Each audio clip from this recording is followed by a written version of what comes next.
Hey there folks, this is Kurt Bopp, Assistant Editor of Central Penn Parent. I'm joined once again by my boy Matt Rydzik. Nice to have you here, Matt. How you doing? Pretty good, nice to be here. Good. So Matt is a meteorologist technically, but he's also, his hobby is carving pumpkins around this time of year. So you want this guy's tips. So what we're going to do today is we're going to carve pumpkins a bit. It's a beautiful fall day. We got a game on, unfortunately. We're enjoying the fall. It's not fall without pumpkin carving, of course. So Matt, first off, how do you recommend people get started? I know you have a non-traditional way, but you now recommend it. Yeah, so what happened was previously a lot of people recommended cutting out the top side of the pumpkin.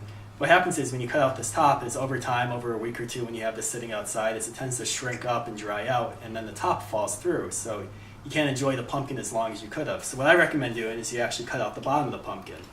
So what you could do is you could either take a big kitchen knife, make sure you have your parents do it, don't have kids doing this because the knives are sharp, or you can get one of those pumpkin carving kits that you see in a store someplace, and what you do is you just simply cut a giant circle out around the bottom and pull it out. And then you throw out the bottom then? Yeah, you could throw out the bottom or you could save it if you want. So what are we going to be doing today design-wise? What do you have in mind? Yeah, so probably the most simple thing you could do is just cut out 2 eyes, a nose, and a mouth. You could do that with a kitchen knife or one of the carving sets that you buy at the store. That would be the easiest to do. You can come up with any pattern you want. You can draw it on beforehand. You can have your kids do the Sharpies on the front and then have the adults carve them out so they don't get hurt or anything. But it's a fun activity for the whole family to get involved. Another type of more advanced carving you could do is you could use one of the patterns from the books you get at the store. They tend to be a little more technical, but they're still a lot of fun to do. And kids could do quite a few of those too. Then finally, the more advanced method is what's called 3-color, tricolor. This is the good stuff. This is why we bring in Matt. So what that is, you have 3 basically types. One is you leave it solid skin on the outside, and that will appear dark at night once you put a candle on the inside. Then the next step is to just scrape the skin off, but do not cut all the way through. This area will appear medium color throughout.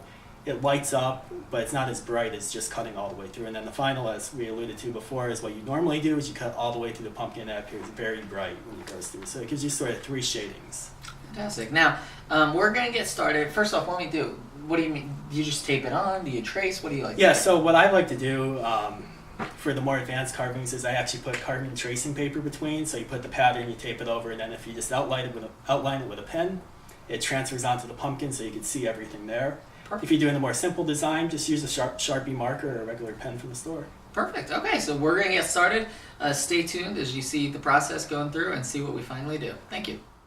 Okay, so we did. So we cut out the bottom, gutted the thing, and now we did the first step, which is, as you see, we have the pattern. Underneath the pattern, we have tracing paper. That's the key. You tape it on, and then you outline the pattern, and you got to push hard to make sure that the tracing paper, that goes through there. And so that's where we're at right now. So now we'll take a look at this, and then Matt, you'll tell us the next step. Yeah, so you see right here, the pattern's traced on, so you don't have to worry about moving anything around. That's pretty cool. cool. What we're going to do is, if you look back at the original pattern, so the areas that were colored in completely dark, we'll cut those all the way through with a knife. You'll do those first. And then these lighter gray shaded areas, you'll take a wood carving tool or some other thing where you could scrape just the skin off the pumpkin. So you don't want to poke it through. Yep, exactly. Okay, so you just want to get a little bit off. You'll see the finished product. You'll see why. So we're going to go ahead and do that, and we'll take a look at the final thing, and we'll be good to go. All right, we're back with the final products. First, we'll start on this end. This one was done by Matt's wife, Mally. She did the traditional jack-o'-lantern. This one is done by Matt. For those of you who've seen Guardians of the Galaxy, this is a very fun scene at the end. Matt, you want to tell them how you did this a little bit? Yeah, so what I did here was I transferred the pattern onto the pumpkin with the tracing paper like we demonstrated previously, and then I just took some wood carving tools and shaved off this area here and cut through for the eyes. And it should light up pretty nice once you put a candle on the inside. And what about, we had talked about air. Like, do you think you might... Yes. So one important point is when we only cut out a few areas here, you can see there's not a lot of airflow to go in for the candle to burn. So sometimes you can cut a chimney in back to allow the smoke to escape and some air to come in, and the candle will burn a little brighter. Perfect, okay. This one was done by my wife, Katie. As you see, she actually drew this on. It's a tree design, and she cut it and did some of the shading like Matt. This one was done by our friend Sarah Frenette. This is a puppy, and as you see, she also did the cutting and the shaving, and it looks good. And here is the best, in my opinion.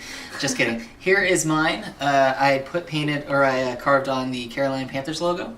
I'm not entirely sure why at this point, but you know, it's a long year. Anyways, as you see, this one I needed some.